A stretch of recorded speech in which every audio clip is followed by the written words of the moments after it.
Halo Sobat Jiru Sinema, dimanapun Anda berada, jumpa lagi dengan Jiru Sinema, channelnya alur cerita dan kisah nyata. Sobat Jiru Sinema, pada kali ini Jiru Sinema hadir dengan cerita terbaru Sri Huning Mustika Tuban, seorang pejuang wanita yang gugur membela tanah airnya. Seperti apa ceritanya? Langsung saja kita ke kisahnya, yuk check it yuk.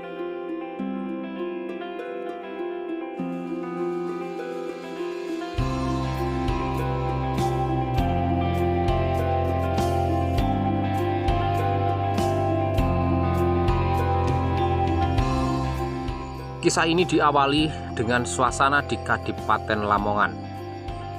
Penguasa Lamongan, Adipati Indro Katong, sedang kasmaran. Jatuh cinta terhadap putri dari Kadipaten Bojonegoro, putri dari Adipati Sosronegoro, yaitu Dewi Kumalartna. Seorang putri yang memiliki wajah yang cantik jelita, anggun mempesona, dan memikat hati sang adipati. Siang malam, sang adipati memikirkan, merindukan sosok Dewi Kumalartna. Bahkan karena selalu terbayang-bayang wajah cantik Dewi Kumalartna hadir di dalam mimpi indahnya. Di dunia ilusi, Dewi Kumalartna datang menemui sang adipati, melayaninya dengan sangat baik, memperlakukan Indro Katong seperti layaknya seorang suami.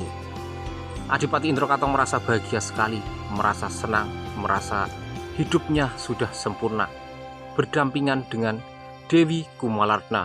Namun apa yang terjadi ketika sang adipati menyadari bahwa semua itu hanyalah mimpi, ketika ia terbangun dari tidur dan ternyata yang ia dapati tidak ada sosok Dewi Kumalartna di sampingnya. Ia terperanjat kaget, ia menjadi kecewa, menjadi gelisah, menjadi gabut. Di hadapan Patih, ia mengadukan semua keluh kesahnya, semua beban pikirannya. Ia ceritakan tentang mimpi-mimpinya, tentang harapannya, tentang keinginannya mempersunting Dewi Kumalartna dari Bojonegoro.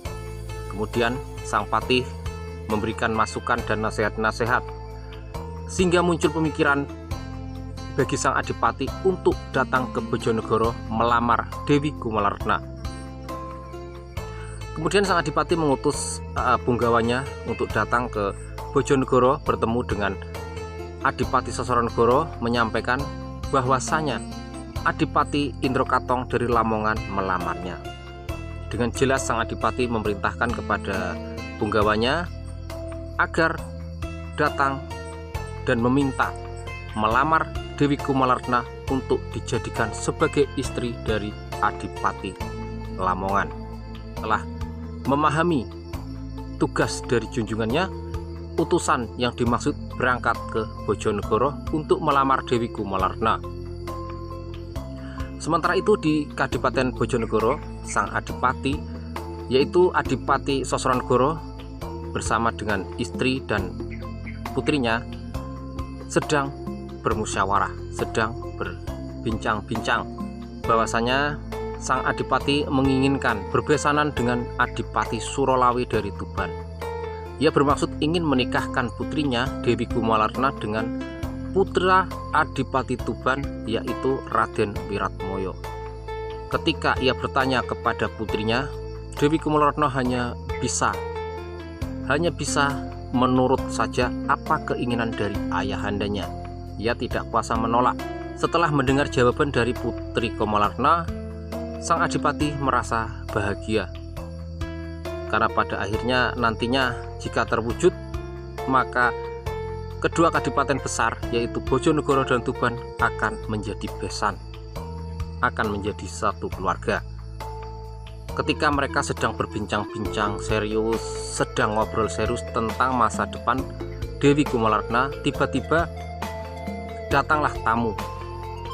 Yang tak lain, tamu itu adalah Raden Sandoro atau Raden Wiratmoko dari Kadipaten Tuban. Sang Adipati Sosronegoro merasa bahagia sekali, merasa senang kedatangan tamu dari Tuban, Janur Gunung istilahnya. Mereka sedang membicarakan tentang Tuban, tiba-tiba putra mahkota dari Tuban datang bertamu. Apa yang terjadi? Ternyata Putri Kumalarna terpana melihat ketampanan dari Raden Sandoro. Ia memandanginya dengan sangat tajam. Begitupun dengan Raden Sandoro memandangi Putri Kumalarna dengan penuh tatapan penuh arti. Kemudian sang adipati menyapa tamunya dan menanyakan maksud kedatangannya.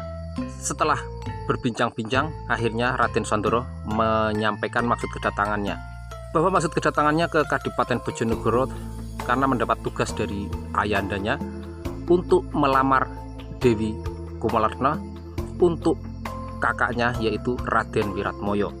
Adipati dengan senang hati menerima lamaran dari Raden Sandoro. Ia langsung memutuskan bahwa lamaran diterima. Begitupun dengan Dewi Kumalarna, setelah ditanya, ia juga bersedia menikah dengan Raden Wiratmoyo. Sang adipati menjamu Raden Sandoro dengan sangat serius, dengan ramah, dengan baik. Ketika mereka sedang berbicara serius, tiba-tiba seorang abdi masuk mengantar tamu. Ternyata bukan hanya Raden Sandoro yang datang bertamu, pada hari itu ada tamu lain yang datang ke Kadipaten Bojonegoro. Tamu itu mengaku sebagai utusan dari Adipati Indrokatong dari Lamongan. Adipati Sosronegoro menanyakan maksud kedatangannya.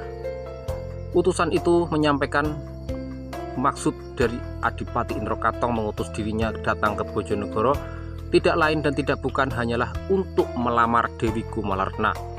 Bahwasanya Adipati Indrokatong melamar Dewi Kumalarna agar menjadi istrinya, agar diperkenankan menjadi istrinya, menjadi pendampingnya. Dengan ramah sang adipati menerima maksud dan tujuan dari utusan itu. Namun dengan berat ia menyampaikan bahwa Kumalarna sudah dilamar oleh Raden Wiratmoyo dari Kadipaten Tuban. Utusan dari Adipati Indrakatong merasa kecewa. Ia juga tidak mungkin berani kembali ke Kadipaten dengan kabar yang buruk, karena pasti akan mendapatkan masalah dengan sang adipati. Sang adipati pasti akan menghukumnya. Maka utusan itu memaksa kepada sang adipati agar menyerahkan Dewi Kumalarna kepada junjungannya, yaitu Adipati Indrakatong. Sang adipati harus membatalkan lamaran dari Raden Wiratmoyo dan harus menerima lamaran dari Adipati Indrakatong karena dianggap kurang ajar, dianggap sembrono, dan dianggap murang toto. Raden Sandoro langsung menghajar utusan itu, menyeretnya keluar dari Balerong Kadipaten Bojonegoro. Terjadi geger di alun-alun Bojonegoro karena terjadi perkelahian, pertarungan antara utusan dari Lamongan dan Raden Sandoro. Utusan dari Lamongan sangat sakti mandraguna, begitupun dengan Raden Sandoro, sehingga terjadi pertarungan yang sangat seru. Mereka sama-sama ingin menang, sama-sama ingin memenangkan pertarungan itu. Namun ternyata Raden Sandoro lebih kuat dari utusan itu, sehingga Raden Sandoro berhasil mengusir utusan dari Lamongan. Dan setelah utusan itu terusir dari Lamongan, Raden Sandoro kembali ke hadapan sang Adipati Bojonegoro di dalam istana. Kita tinggalkan Raden Sandoro di Kadipaten Bojonegoro, kita ke Kadipaten Tuban. Di Taman Kaputren Kadipaten Tuban, seorang putri yang cantik jelita sedang dimanja, sedang dihibur oleh dayang-dayangnya. Ia bertanya kepada para dayang, siapa laki-laki yang paling tampan di Kadipaten Tuban? Dayang itu menjawab, laki-laki yang paling tampan di sekadipaten Tuban ialah Raden Wiratmoyo. Putri itu terkesima bahwasanya apa yang dikatakan oleh dayang itu juga sepaham dengan dirinya. Ia mengagumi sosok Raden Wiratmoyo, ia mengagumi kepribadiannya dan juga mengagumi ketampanannya.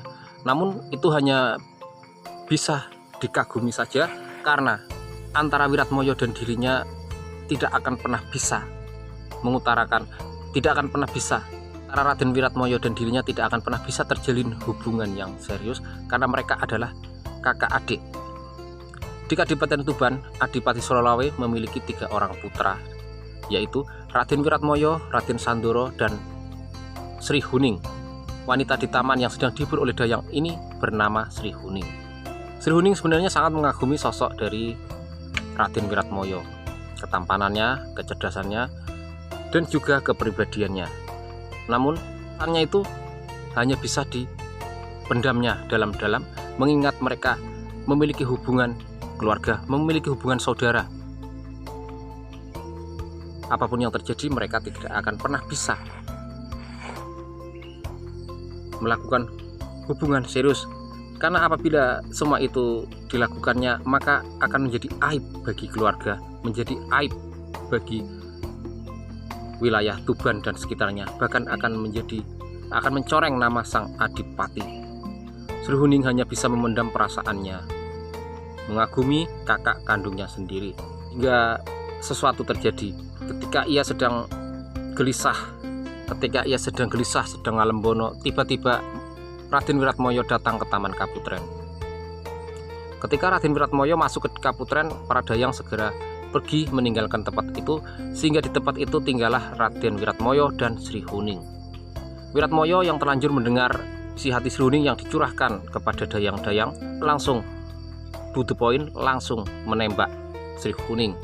Bahwa bila memang Sri Huning mencintainya, Sri Huning menyayanginya, perasaan itu diimbanginya, karena Raden Wiratmoyo juga menaruh hati, menaruh perasaan padanya. Namun Sri Huning langsung menepis. Semua itu hanyalah angan-angan saja, karena mereka tidak akan pernah bisa mewujudkan apapun impiannya, karena mereka adalah saudara. Nah, di saat itulah Raden Wiratmoyo langsung memberi penjelasan kepada Sri Huning bahwa di antara mereka ada rahasia yang bisa terungkap. Bila rahasia itu terungkap, mereka bebas melakukan apapun, termasuk mereka bebas menikah. Sri Huning menjadi penasaran, rahasia apa sebenarnya yang disimpan oleh Wiratmoyo. Kemudian Wiratmoyo berkata bahwa ia sudah mengetahui semuanya. Ibunya sudah menceritakan tentang siapa dirinya dan siapa Sri Huning. Kemudian Raden Wiratmoyo mengajak Sri Huning ke suatu tempat yang sangat indah, yang sangat romantis. Disitulah Raden Wiratmoyo menceritakan rahasia yang tersembunyi selama ini kepada Sri Huning. Sri Huning mendengarkan cerita dari Raden Wiratmoyo dengan seksama. Seperti apa ceritanya? Belasan tahun yang lalu, sebelum mereka dilahirkan ke muka bumi ini, di Istana Majapahit terjadi kegaduhan. Yang berkuasa di Majapahit waktu itu ialah Ratu Ayudyah Kencanawungu yang diteror oleh Adipati Blambangan, yaitu Minak Jinggo. Pada suatu hari, Ronggolawe, Adipati Tuban, sedang bersemedi. Tiba-tiba semedinya diganggu oleh istrinya, yaitu Dewi Mintaraga, yang meminta kepada suaminya agar menyudahi semedinya. Dewi Mintaraga menyampaikan maksud kedatangannya membangunkan semedi suaminya ialah karena mengantar utusan dari Majapahit. Dan sang adipati meminta kepada istrinya agar membawa masuk utusan dari Majapahit. Ternyata yang menghadap adalah Wangsapati, seorang abdi dari Ronggolawe, abdi setia Ronggolawe. Ia yang menerima surat dari utusan Majapahit. Kemudian surat itu diserahkan kepada Ronggolawe. Kemudian Ronggolawe membuka surat dan membacanya. Ia tersentak kaget setelah memahami isi surat dari Ratu Ayudyah Kencanawungu. Ia menjelaskan kepada istrinya dan juga kepada Wangsapati bahwa Ratu Dyah Kencanawungu mengharapkan bantuannya, mengharapkan kedatangannya segera ke Majapahit untuk membasmi pemberontakan dari Minak Jinggo. Minak Jinggo sengaja merongrong kewibawaan Ratu Dyah Kencanawungu dan memaksa Ratu Dyah Kencanawungu untuk menerima lamarannya. Konflik yang terjadi antara Blambangan dan Majapahit sebenarnya adalah pada waktu itu Majapahit diteror oleh pemberontak dari Blambangan, yaitu Kebo Marcuet. Kemudian Raja Majapahit berjanji atau memberikan sayembara, barang siapa berhasil meredam atau membunuh Kebo Marcuet, maka ia akan diangkat menjadi Bupati Blambangan, dan bila laki-laki suatu saat nanti akan dinikahkan dengan putrinya yang masih bayi, yaitu Putri Dyah Ayu Kencanawungu. Pada waktu itu seorang pemuda bernama Umbaran berhasil mengalahkan, bahkan berhasil membunuh Kebo Marcuet. Kemudian Umbaran diangkat menjadi Adipati Blambangan. Waktu mudanya Unggaran berwajah tampan, namun karena berkelahi bertarung dengan Kebu Marjuet dan Kebu Marjuet menghajar Unggaran habis-habisan hingga pada akhirnya Unggaran menjadi cacat, menjadi adipati terkenal dengan nama Guru Bisma Minak Jingga. Ranggalawe menjadi murka setelah membaca dan memahami surat dari Ratu Ayudyah Kencanawungu. Kemudian ia meminta kepada istrinya agar menjaga Tuban karena ia akan berangkat ke Majapahit. Istrinya melarangnya agar tidak pergi, namun Ranggalawe tetap bersikeras untuk pergi. Ia tidak peduli dengan Tuban. Ia lebih mementingkan kepentingan rajanya di Majapahit. Kemudian ia meminta kepada Wangsapati agar mencabut payung Songsonogo untuk dibawanya ke Medan Laga. Wangsapati berusaha mencabut pusaka keramat di Tuban itu, namun tidak berhasil. Kemudian sang adipati yang mencabut dan menyerahkannya kepada Wangsapati agar ia memayungi Ranggalawe ke Medan Laga. Sebelum berangkat, Wangsapati menghadap Dewi Mertaraga. Ia memberikan wasiat atau memberikan amanah kepada Dewi Mertaraga bahwasanya ia akan pergi untuk mati. Istilahnya ia pamit mati. Ia akan berperang mengawal sang adipati.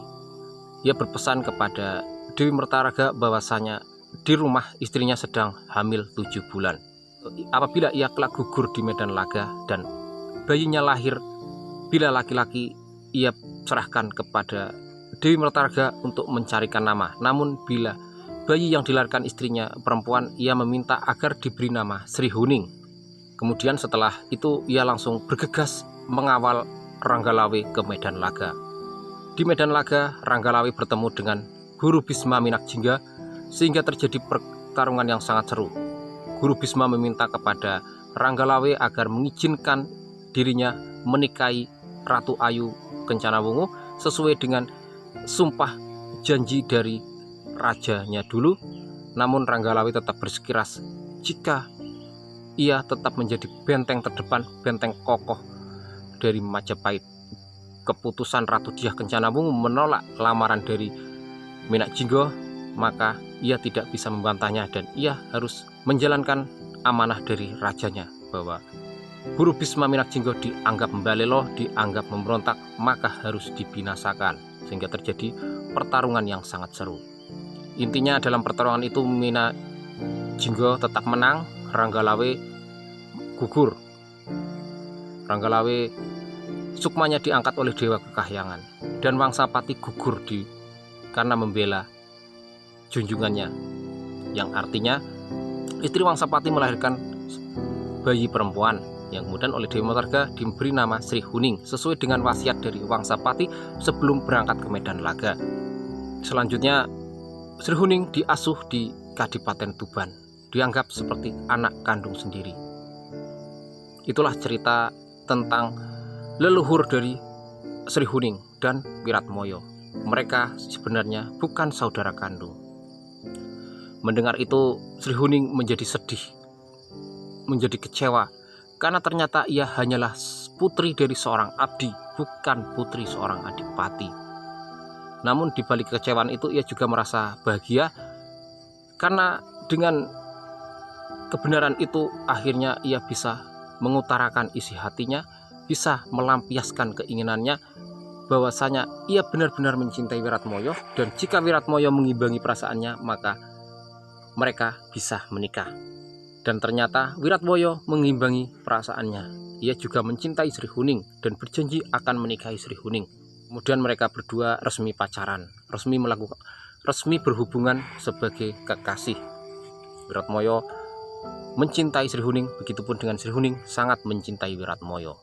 Namun apa yang terjadi ketika Wiratmoyo dipanggil oleh ayahnya supaya menghadap? Di hadapan ayahnya ia hanya terdiam, tidak berani menyampaikan isi hatinya. Di saat itulah sang adipati justru yang menjelaskan bahwa Wiratmoyo sudah dijodohkan dengan putri Kumalarna dari Bojonegoro dan pernikahan akan segera dilangsungkan. Laksana petir menyambar, sekujur tubuh Wiratmoyo gemetar dan ia memberanikan diri berkata di hadapan ayahnya bahwa ia sudah terlanjur berjanji dengan Sri Huning, ia akan menikahi Sri Huning. Sang adipati menjadi bingung. karena terlanjur sudah melamar Putri Kumalarna. Ia tidak mengetahui hubungan antara putranya dengan Sri Huning. Namun apa yang terjadi, karena mereka antara Tuban dan Bojonegoro sudah sepakat, maka mau tidak mau Wiratmoyo harus menikahi Dewi Kumalarna. Kemudian Wiratmoyo dengan Gonte melangkah meninggalkan tempat pertemuan. Ia bertemu dengan Sri Huning, menyampaikan apa yang baru saja ia bicarakan dengan ayahnya. Sri Huning menjadi kecewa, namun ia juga tidak bisa berbuat apa-apa, dan ia meminta kepada Raden Wiratmoyo agar menuruti saja kemauan dari ayahandanya. Sri Huning akan ikhlas, Sri Huning rela menerima kenyataan ini dan akan melepasnya dengan ikhlas. Walaupun berat, akhirnya Wiratmoyo meninggalkan Sri Huning. Begitupun dengan Sri Huning, walaupun berat, ia tetap melepas Wiratmoyo agar menikah dengan Putri Kumalarna. Kidung cinta menjadi teman sunyi. Tiap malam Sri Huning menjadi sedih gelisah, memikirkan tentang pujaan hatinya yang akan segera menikah dengan orang lain. Ketika ia baru saja menyadari tentang dirinya yang bisa mendapatkan cinta dari Wiratmoyo, ternyata takdir berkata lain. Wiratmoyo sudah dijodohkan dengan orang lain, sehingga cintanya hanya bisa bertepuk sebelah tangan. Sama-sama mencintai namun tidak bisa memiliki. Itulah ungkapan yang pantas, ungkapan yang cocok untuk mengiringi kisah cinta mereka. Pada hari yang ditentukan, pernikahan akan digelar dengan sangat meriah di Bojonegoro. Rombongan dari Tuban berangkat ke Bojonegoro. Iring-iringan para punggawa, para sentana dalam Tuban datang ke Bojonegoro untuk melangsungkan pernikahan Raden Wiratmoyo dan Putri Kumalarna. Suasana menjadi sangat meriah di Bojonegoro karena kedua orang tua dari kedua mempelai sangat bahagia. Impian mereka akhirnya terlaksana, yaitu menjadi besan, menjadi keluarga, mempererat tali persaudaraan. Dalam acara kenegaraan, sang mempelai dipasang di dalam pelaminan. Raden Wiratmoyo berdampingan dengan Putri Kumalarna. Wiratmoyo hanya diam, merenung, karena sebenarnya ia juga enggan menerima pernikahan itu, karena wanita yang sangat dicintai, satu-satunya wanita yang sangat dicintai hanyalah Sri Huning. Namun ia tidak bisa menolak kehendak dari orang tuanya. Sri Huning ikut dalam barisan tari gambyong yang menjadi hiburan para tamu undangan. Namun tiba-tiba ketika sedang menari, Sri Huning menjadi pingsan. Ketika di hadapan Raden Wiratmoyo, Sri Huning menjadi pingsan. Dengan sigap Raden Wiratmoyo langsung menangkap tubuh Sri Huning dan membawanya pergi dari tempat itu untuk mengobatinya. Suasana menjadi kacau karena dengan pingsannya Sri Huning, acara menjadi berantakan. Wiratmoyo pergi meninggalkan pelaminan, yang kemudian Dewi Kumalarna juga menyusulnya. Ketika sudah siuman, Wiratmoyo bertanya kepada Sri Huning, apa sebenarnya yang diinginkannya. Sri Huning hanya berkata bahwasanya ia terlalu lelah, terlalu capek, ia tidak konsentrasi.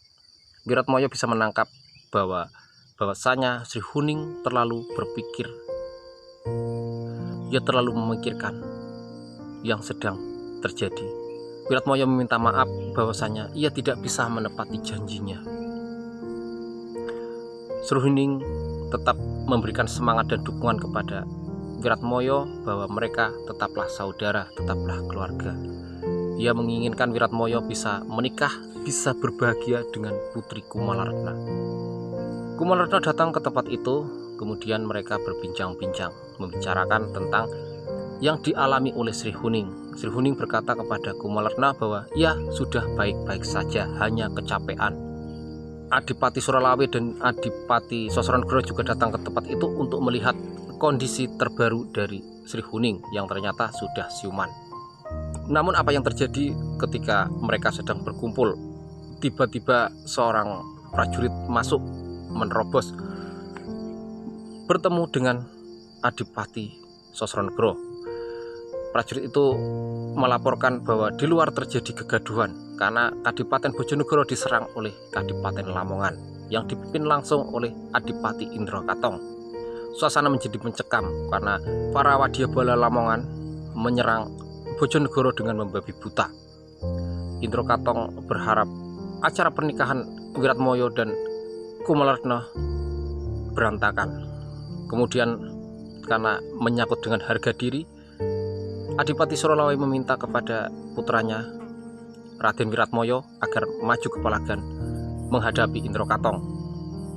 Namun yang terjadi justru sangat mengecewakan karena Wiratmoyo justru berkata, bila memang permasalahannya adalah Kumalarna, maka serahkan saja Kumalarna kepada Indrakatong, maka keadaan menjadi akan aman. Hal itu membuat sang adipati menjadi murka. Dalam kegintaan itu tiba-tiba Sri Huning memohon izin kepada sang adipati bahwa ia yang akan maju ke Palagan. Dan tanpa bisa dihentikan, Sri Huning langsung melesat pergi meninggalkan tempat itu, maju ke Palagan menghadapi para prajurit dari Lamongan. Kemudian mereka menjadi ribut. Wiratmoyo langsung bergegas menyusul Sri Huning, meninggalkan Kumalarna di Kaputren. Di alun-alun Kadipaten Bojonegoro terjadi perang yang sangat seru antara prajurit dari Lamongan dan prajurit dari Bojonegoro. Di saat genting, tiba-tiba langkah Indrakatong dihentikan oleh Sri Huning. Indrakatong hanya bisa tertawa terbahak-bahak melihat sosok wanita yang menghadangnya. Indrakatong menilai bahwasanya Sri Huning belum pantas untuk menghadapinya, lebih pantas menjadi istrinya. Namun Sri Huning dengan tekad yang kuat ingin menghentikan sepak terjang dari Indrakatong. Ia menginginkan kedamaian, ia menginginkan pernikahan pujian hatinya berjalan dengan baik. Hingga terjadi pertarungan yang sangat seru antara Indrakatong dan Sri Huning. Sri Huning menghadapi Indrakatong. Walaupun kemampuan Sri Huning belum bisa dibandingkan dengan Indrakatong, namun tekad dan semangatnya sangat kuat.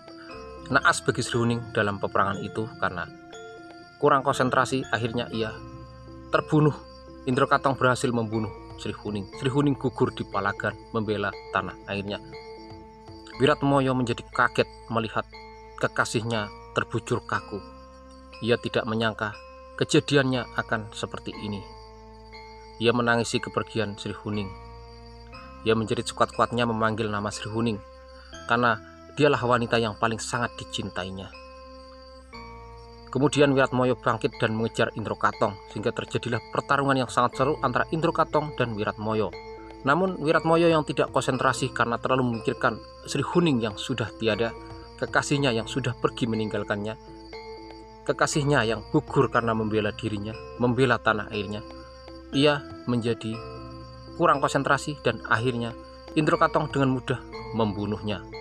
Pada akhirnya Wiratmoyo juga gugur di Palagan, sehingga kedua putra dari Tuban, Wiratmoyo dan Sri Huning, sama-sama gugur di Palagan.